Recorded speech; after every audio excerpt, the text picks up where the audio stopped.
தமிழ்த்தாயின் தலைமகன்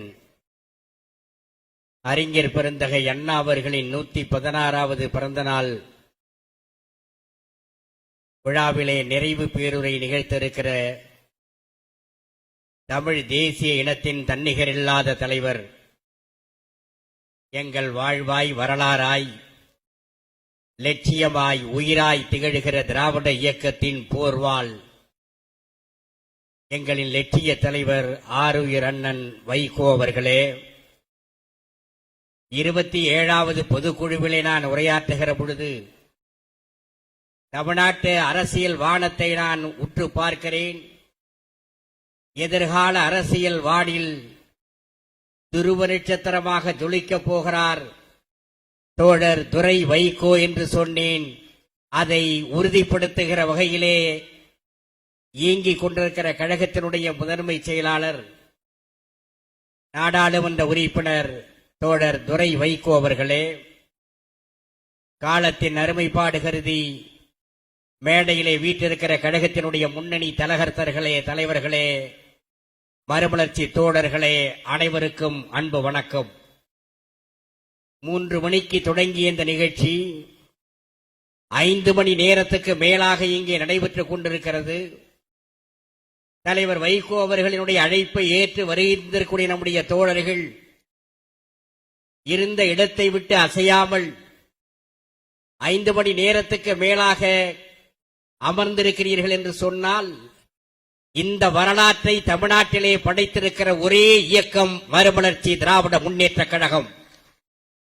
அந்த கட்டுப்பாடு உணர்வு, ராணுவ அணிவகுப்பு போல இந்த இயக்கத்தை நம்முடைய தலைவர் வைகோ அவர்கள் வழிநடத்திக் கொண்டிருக்கிறார்கள். இந்த இயக்கம் தொடங்கப்பட்ட காலத்திலிருந்து அறிஞர் பெருந்தகை அண்ணா அவர்களுடைய பிறந்த நாள் விழாவை மிகப்பெரிய பேரணிகளாக, மாநாடுகளாக நாம் நடத்தியிருக்கிறோம்.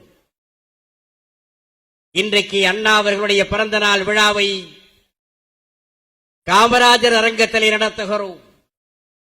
பெருந்தலைவர் காமராஜர் அரங்கத்திலே அண்ணா அவர்களுடைய பிறந்த நாள் விழாவை நடத்துவது சால பொருத்தமானது.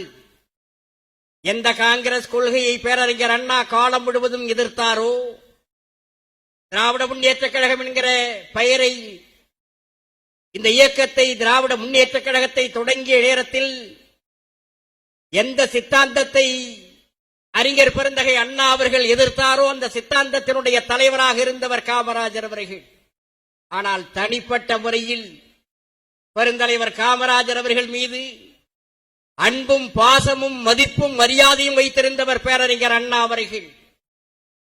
குலக்கல்வி திட்டத்தை நடைமுறைப்படுத்திய ராஜாஜியினுடைய ஆட்சியை தூக்கி எறிய வேண்டும் என்று தமிழர் தலைவர் தந்தை பெரியார் அவர்கள் அதற்கான முயற்சியை மேற்கொண்டு பெருந்தலைவர் காமராஜரை பயன்படுத்தி ராஜாஜி ஆட்சி கட்டிலிருந்து அகற்றியதற்கு பின்னர் முதலமைச்சர் பொறுப்பிலே காமராஜர் அவர் இடைத்தேர்தலில் நிற்கிறார். குடியாத்தத்தில் தேர்தல் களத்திலே அவரை எதிர்த்து திராவிட முன்னேற்ற கழகம் போட்டியிடவில்லை. அறிஞர் பெருந்தகை அண்ணா அவர்கள் குணாலா குலக்குழந்தே என்று பாராட்டி எழுதியது மட்டுமல்ல, பெருந்தலைவர் காமராஜர் வெற்றி பெற வேண்டும் என்று சொன்னார்கள். 57 காஞ்சிபுரத்திலே வெற்றி பெற்ற அறிஞர் பெருந்தகை அண்ணா அவர்கள் சட்டமன்ற உறுப்பினராக ஆனதற்கு பிறகு சட்டமன்றத்திலே நிதியமைச்சர் சி சுப்பிரமணியம் அவர் நிதிநிலை அறிக்கையை தாக்கல் செய்து பேசுகிறார். அவர் உரையாற்றியதற்கு பிறகு எதிர்க்கட்சி வரிசையில் இருந்து அண்ணா அவர்கள் பேசுகிறார்கள். அண்ணா அவர்கள் உரையாற்றுகிற பொழுது நிதியமைச்சரும் பெருந்தலைவர் காமராஜர் முதலமைச்சர் அவரும் அமர்ந்திருக்கிற பொழுது அண்ணா அவர்கள் உணவு தானியங்களுக்கு, உணவுப் பொருட்களுக்கு விற்பனை வரியை விதித்திருக்கிறீர்கள். அது ஏழை மக்களை பாதிக்கும், உழைப்பாளிகளை பாதிக்கும். எனவே உணவு தானியங்களுக்கு விதிக்கப்பட்டிருக்கிற விற்பனை வரியை நீக்குங்கள். அந்த ஏழை மக்கள் அவர்கள் சாப்பிடுகிற பொழுது, ஒரு கவலம் சோற்றை எடுத்து சாப்பிடுகிற பொழுது இந்த வரியை நீக்கிய முதலமைச்சர் காமராஜர் வாழ்க என்று சொல்வார்கள். அடுத்த கவனம் சோற்றை எடுத்து சாப்பிடுகிற பொழுது நிதி மந்திரி சுப்பிரமணியம் வாழ்க என்று சொல்வார்கள். என்று அண்ணா அவர்கள் சொல்லிக் கொண்டிருக்கிற பொழுது பெருந்தலைவர் காமராஜர் எழுந்து சொன்னார், அடுத்த கவலம் சோற்றை எடுத்து சாப்பிடுகிற பொழுது வரியை நீக்க சொன்ன அண்ணா வாழ்க என்று தமிழ்நாட்டு மக்கள் சொல்வார்கள் என்று காமராஜர் சொன்னார். அந்த பண்பாடு மிக்க தலைவர் அண்ணாவினுடைய பிறந்த நாள் விழாவை இங்கே நடத்துகிறோம். என்று சொல்ல போனால் 62 சாத்தூரில் போட்டியிட்டார் பெருந்தலைவர் காமராஜர். பிரச்சாரத்திற்கு அண்ணா அவர்கள் போகவில்லை. 59ஆம் ஆண்டு இங்கே இருக்கக்கூடிய ரிப்பன் மாளிகையில் திராவிட முன்னேற்ற கழகம் முதலிலே வெற்றி பெற்று வெற்றி சரித்திரத்தை தொடங்கிய நேரத்தில், திமுக மாநகராட்சியை கைப்பற்றிய நேரத்தில், பெருந்தலைவர் காமராஜர் அவர்கள் ஆட்சி பொறுப்பில் இருக்கின்ற நேரத்திலே கைப்பற்றிய நேரத்தில் அங்கே அண்ணாவுக்கு சிலை வைக்க வேண்டும் என்று திமுக அங்கே நம்முடைய உறுப்பினர்கள், மாநகராட்சி உறுப்பினர்கள் தீர்மானம் போட்டு அண்ணாவிடம் போய் சொன்ன நேரத்திலே சொன்னார், எனக்கு சிலை வைக்க வேண்டாம், நாட்டு விடுதலைக்கு 9 ஆண்டு காலம் சிறையில் இருந்த காமராஜர் சிலையை அங்கே நிறுவுங்கள் என்று சொன்னது மட்டுமல்ல, பிரதமர் பண்டித நேருவை அழைத்து வந்து சிலையை திறக்க செய்தவர் பேரறிஞர் அண்ணா. அந்த அரசியல் பண்பு அண்ணாவுக்கு இருந்தது. ஆட்சிப்படத்திலே இருந்த நேரத்தில் கம்யூனிஸ்ட் கட்சிகள் காமராஜர் ஆட்சியின் மீது அவருக்கு எதிராக நம்பிக்கையில்லா தீர்மானத்தை கொண்டு வந்த பொழுது 15 எம்எல்ஏக்களை வைத்திருந்த அண்ணா அவர்கள் அதை ஆதரிக்க முடியாது என்று சொல்லிவிட்டு போனார். இதையெல்லாம் சொல்லுவதற்கு காரணம், அவ்வளவு மகத்தான பேரறிஞர் அண்ணா அவர்களுடைய பிறந்த நாள் விழாவை இந்த இடத்திலே நடத்துகிற பொழுது அந்த பெருந்தலைவருக்கு கன்னியாகுமரி முனையில் கடற்கரையில் கடல் மணல் தாளாட்டுகிற, முக்கடல் சந்திக்கின்ற குமரி முனையிலே மணிமண்டபம் எழுப்பதற்கு அனுமதி பெற்று தந்த தலைவர் நம்முடைய தலைவர் வைகோ காமராஜர் அரங்கத்தை தேர்ந்தெடுத்திருக்கிறார்கள். அறிஞர் அண்ணா அவர்கள் திராவிட முன்னேற்ற கழகத்தை தொடங்கி பவள விழா கண்டு கொண்டிருக்கிறோம். பவள விழா தொடங்கி இருக்கிறது. 1949 செப்டம்பர் 17ஆம் நாள் திராவிட முன்னேற்ற கழகத்தை பேரறிஞர் அண்ணா தொடங்கினார். 75 ஆண்டுகளில் எத்தனையோ மாற்றங்கள். 72 அண்ணா திமுக புரட்சி தலைவர் எம்ஜிஆர், 94 மறுமலர்ச்சி திராவிட முன்னேற்ற கழகம் நம்முடைய புரட்சி தலைவர் வைகோ அவர்களாலே தொடங்கப்பட்டது. கழகம் பிரிவுபட்டு விட்டது, பிளந்து விட்டது என்று சொன்னார்கள். திராவிடர் கழகத்தினுடைய தலைவர் ஆசிரியர் ஐயா வீரமணி அழகாக சொன்னார், திராவிட இயக்கம் பிரிந்து விடவில்லை, விரிந்திருக்கிறது என்று சொன்னார். அந்த விரிவின் ஒரு பகுதி மறுமலர்ச்சி திராவிட முன்னேற்ற கழகம். எந்த சித்தாந்தத்துக்கு அண்ணா அவர்கள் காலம் முழுவதும் பாடுபட்டார்களோ, எந்த லட்சியத்துக்காக அண்ணா அவர்கள் நாடாளுமன்றத்திலே முழங்கினார்களோ, எந்த தத்துவத்தை இந்திய நாட்டுக்கு ஒருமைப்பாடு ஒற்றுமை நீடிக்க வேண்டுமானால் எந்த தத்துவத்தை அண்ணா அவர்கள் தூக்கி நிறுத்துவதற்காக கண்மூடுகிற காலம் வரையிலே உழைத்தாரோ, அதை நடைமுறைப்படுத்துவதற்கு வலுவாக அந்த கொள்கையை இன்னும் முன்னெடுத்து செல்வதற்கு இந்த 30 ஆண்டு காலத்திலே நம் தலைவர் உருவாக்கிய மறுமலர்ச்சி திமுக வலிமை சேர்த்திருக்கிறது. நாம் தோற்று போய்விடவில்லை. சட்டமன்றமோ நாடாளுமன்றமோ ஒரு பேர் இயக்கத்தின் எதிர்காலத்தை தீர்மானிக்காது. நம்முடைய கொள்கைகள், தந்தை பெரியாரும் பேரறிஞர் அண்ணாவும் எந்த லட்சியங்களை கோட்பாடுகளை இந்த மண்ணில் வலியுறுத்தினார்களோ, அதற்காக போராடினார்களோ, இந்த மண்ணை தயாரித்தார்களோ, அந்த லட்சியங்களுக்கு 30 ஆண்டு காலம் நம்முடைய தலைவர் வைகோ அவர்கள் தன்னுடைய நடவடிக்கைகளால், போராட்டங்களால் மறுமலர்ச்சி திராவிட முன்னேற்ற கழகம் அதற்கு வலிமை சேர்த்திருக்கிறது. இன்னும் சொல்ல போனால், இங்கே தோழர் துரை வைகோ பேசுகிற பொழுது நாம் நெகிழ்ந்து போனோம். பார்க்கிற தலைவர்கள் எல்லாம் கட்சி வேறுபாடுகளை தாண்டி வைகோவின் பிள்ளை என்று அவரை உச்சி மோந்து அவரை பாராட்டுகிறார்கள், அவரை வரவேற்கிறார்கள் என்று சொன்னால், நாடாளுமன்றத்திலே 40 ஆண்டு காலம் நம்முடைய தலைவர் வைகோ அவர்கள் இம்மி அளவு கூட திராவிட இயக்க கொள்கையை விட்டுக் கொடுக்காமல் எவருக்கும் அஞ்சாமல், எவருக்கும் அடிபணியாமல் நாடாளுமன்றத்திலே தலை நிமிர்ந்து நின்றவர். இந்திய வரலாற்றிலே பண்டித ஜவஹர்லால் நேரு, லால் பகதூர் சாஸ்திரி, இந்த 2 பிரதமர்களை தவிர வரலாற்றில் இருந்த அத்தனை பிரதமர்களையும் தலைவர் வைகோவுக்கு நன்றாக தெரியும். திராவிட இயக்க வரலாற்றிலே அந்த பெருமை, அந்த சிறப்பு, டெல்லி ஏகாதிபத்தியத்தினுடைய தர்பார் மண்டபத்தில் இந்த சிறப்பை பெற்றிருந்த ஒரே தலைவர் இன்றைக்கும் எங்கள் தலைவர் வைகோதான். சாதாரணமாக நினைக்க கூடாது. மறுமலர்ச்சி திராவிட முன்னேற்ற கழகம் ஒரு மிகுந்த தாக்கத்தை ஏற்படுத்தி இருக்கிறது தமிழ்நாட்டு அரசியல் களத்தில். அறிஞர் அண்ணா அவர்களை ஏதோ பெயருக்காக அவர் பிறந்த நாள் விழாவை நடத்துகிற இயக்கம் அல்ல நாம். அந்த லட்சியங்களை நம்முடைய தலைவர் எடுத்து சென்ற விதம், இந்திய எதிர்ப்பு போர்க்களம், அந்த போர்க்களத்திலே அந்த நெருப்பிலே பூத்த புரட்சி மலர் நம்முடைய தலைவர் வைகோ.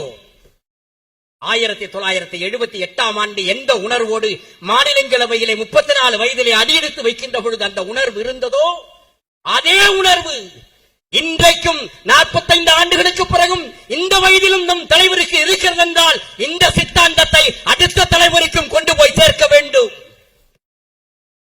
ஏனென்றால் இன்றைக்கு திராவிட இயக்கத்தினுடைய எதிரிகள் தந்து பந்தெல்லாம் கிளம்பி விட்டார்கள். நவீன காட்சி ஊடகங்கள் அல்ல, டிஜிட்டல் மீடியா, அதிலே நுழைந்திருக்கிறார்கள். திராவிட இயக்கத்துக்கு எதிரான கருத்துக்களை சொல்லுவதற்கு நூற்றுக்கணக்கான யூடியூப் சேனல்கள் வந்திருக்கின்றன. பின்னணியிலே எவனோ இருக்கிறான், டெல்லிக்காரன் இருக்கிறான், RSS இருக்கிறது. இது தந்தை பெரியார் பூமி, திராவிட பூமி என்பதாலே நம்முடைய சித்தாந்தத்தை அழிப்பதற்கு கண்கள் கட்டி கொண்டு ஒரு கூட்டம் இன்றைக்கு வலுவான தாக்குதலை தொடங்கி இருக்கிறார்கள். மறந்துவிடக் கூடாது. எதற்காக 2017ஆம் ஆண்டு நம்முடைய தலைவர் ஒரு அரசியல் முடிவெடுத்து திராவிட முன்னேற்ற கழகத்தோடு கரம் கோர்த்தார். தொலைக்காட்சியிலே உட்கார்ந்து கொண்டு விவாதிக்கக்கூடிய மூதேவிகளுக்கு, அறிவாளிகளுக்கு நான் சொல்லுகிறேன், பதவியின் தலைவனின் கால் தூசுக்கு சமம். இந்த இயக்கத்தை அப்படி அவர் உருவாக்கவில்லை. சில பேர் உட்கார்ந்து கொண்டு தொலைக்காட்சியிலே மாலை நேர கச்சேரிகளில் காரை செல்வராஜ் சொன்னார் அல்லவா, மறுமலர்ச்சி திமுகவை இருட்டடைப்பு செய்யலாம். யூடியூப் சேனல்களிலே பேசுகிற அறிவாளி கூட்டம் என் தலைவரினுடைய புகழை, என்னுடைய தலைவரினுடைய செயல்பாட்டை, அவருடைய நடவடிக்கைகளை, ஒரு அரசியல் நிலைப்பாடு என்றால் திராவிட இயக்கத்தினுடைய ஒற்றுமை தேவை. காஷ்மீர் என்கிற மாநிலம் உருவான காலத்திலே அதை வலிமையாக கடுமையாக எதிர்த்தவன் RSS காரன். RSS இயக்கத்தை, ஜனசங்கத்தை தொடங்கிய சியாம பிரசாத் முகர்ஜி காஷ்மீர் உருவான நேரத்திலே 370 பிரிவு நடைமுறைப்படுத்தப்பட்ட நேரத்திலே ரத்து செய்வதற்கு காஷ்மீர் நோக்கி நடைபயணம் போனார். அங்கேயே செத்து போனார். அவன் 3/4 நூற்றாண்டு காலமாக காஷ்மீர் ஒரு தனி அந்தஸ்து மிக்க மாநிலமாக இருக்கக்கூடாது என்ற கொள்கையை அடைகாத்து வைத்திருக்கிறவன் இந்துத்துவக்காரன், RSS காரன், BJP காரன். ஒரு வாய்ப்பு வந்த நேரத்திலே அந்த காஷ்மீரத்தை உடைத்து நொறுக்கிவிட்டான். நான் கேட்கிறேன், 2019 ஆகஸ்ட் 5ஆம் தேதி மாநிலங்களவையிலே எங்கள் தலைவர் ஆற்றிய உரை யூடியூபில் இருக்கிறது, எடுத்து பாருங்கள். இந்திய உபகண்டத்திலே எந்த மாநில கட்சி தலைவரும் என் தலைவன் வைகோவை போல காஷ்மீருக்காக அங்கே முழக்கமிடவில்லை. ஏன்?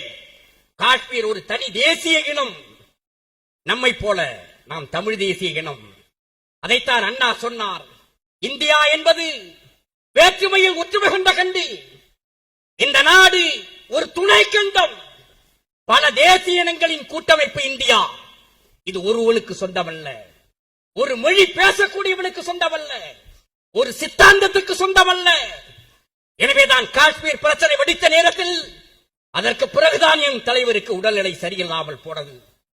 ஒரு லட்சியத்தை, ஒரு கொள்கையை இதயத்தின் அடிவாரத்திலிருந்து எடுத்து வைக்கின்ற மகத்தான கொள்கைவாதியை, லட்சியவாதியை நாங்கள் தலைவராக பெற்றிருக்கிறோம். நான் சொன்ன வந்தது தோழர்களே, காஷ்மீரை பிடிப்பதற்கு, காஷ்மீரை ஒழித்து கட்டுவதற்கு அவன் அது உருவான 51ஆம் ஆண்டிலிருந்து அடைகாத்து வைத்திருந்தான். வாய்ப்பு கிடைத்த போது உடைத்து நொறுக்கி விட்டான்.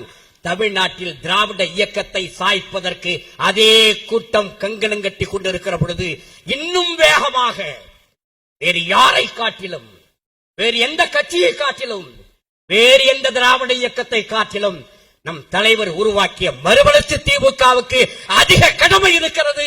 அதை உருவாக்குவதற்கு வீதிகள் தோறும் பெரியார் தத்துவத்தை எடுத்து செல்லுவதற்கு அண்ணாவின் மாநில சுயாட்சி கொள்கைதான் இந்தியாவை காப்பாற்ற முடியும்.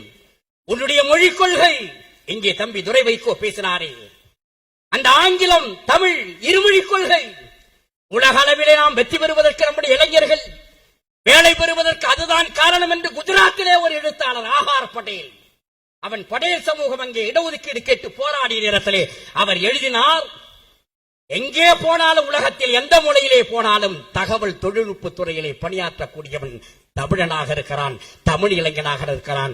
அதற்கு காரணம் அண்ணா முதலமைச்சராக இருந்தபோது கொண்டு வந்த இருமொழி திட்டம் என்று எழுதுகிறான் என்று சொன்னால் அந்த சிறப்பு இந்த மண்ணில் இருக்கிறது. அதைத்தான் அண்ணா சொன்னார்.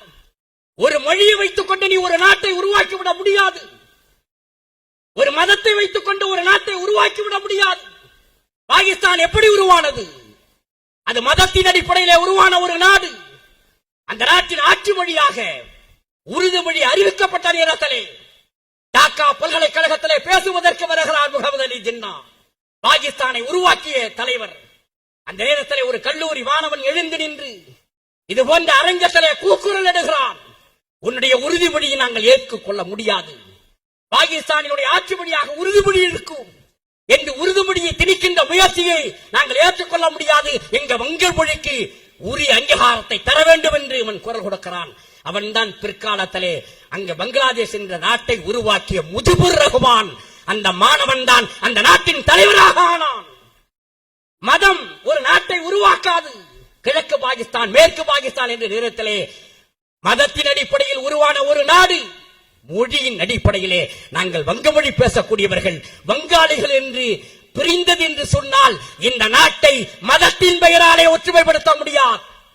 இந்த நாட்டை ஒரே மொழியின் பெயரால் ஒற்றுமையாக நடத்த முடியாது. அப்படி நடத்த முயற்சித்தால் என் தலைவர் சொன்னார் அல்லவா, இங்கல்ல நாடாளுமன்றத்திலே சொன்னார் அல்லவா, 100வது இன்றைக்கு 77வது சுதந்திர தினம், 100வது விடுதலை நாளை கொண்டாடுகிற பொழுது இந்தியா சோவியத் யூனியனை போல சுக்குநூறாக உடைந்து நொறுங்கிவிடும். அந்த ஆபத்தை தடுத்து நிறுத்த வேண்டுமானால் தமிழ் தேசிய இனத்தினுடைய உரிமைகளுக்காக எங்கள் அண்ணா காட்டிய வழியில் அந்த உரிமைகளை பெறுவதற்கு மறுமலர்ச்சி திராவிட முன்னேற்ற கழகம் இந்த களத்திலே நின்று போராடும். எங்களை வழிநடத்துகிற தலைவர் அந்த சித்தாந்தத்திற்காக, அந்த கோட்பாட்டுக்காக இந்த நாட்டை அல்ல திராவிட இயக்கத்தையே, ஒட்டுமொத்த திராவிட இயக்கத்தையே வழி நடத்துகிற இடத்திலே எங்கள் தலைவர் இருக்கிறார் என்பதை தெரிவித்துக் கொண்டு, தனக்காக கார்மேகம் பொழிவதில்லை, தனக்காக சோழ நதி பாய்வதில்லை, தனக்காக பூங்குயில்கள் இசைப்பதில்லை, தனக்காக செவ்வாழை செழிப்பதில்லை, தனக்காக தன் குடும்பத்துக்காக தலைவர் வைகோ வாழவில்லை, தமிழ்நாட்டுக்காக வாழ்கிறார், திராவிட இயக்கத்துக்காக வாழ்கிறார். அவர் காட்டுகிற வழியிலே நம் லட்சிய பயணத்தை தொடருவோம். மறுமலர்ச்சி திராவிட முன்னேற்ற கழகம் கொள்கை வழிபட்ட இந்த இயக்கம் இந்த மண்ணில் வென்றே தீரும். முதல் தொண்டராக தோழர் துரை வைகோ கழக கொடியேந்தி களத்துக்கு வருவார். ஆதரவு தருக, வெற்றி பெறுவோம். வாய்ப்புக்கு நன்றி, வணக்கம்.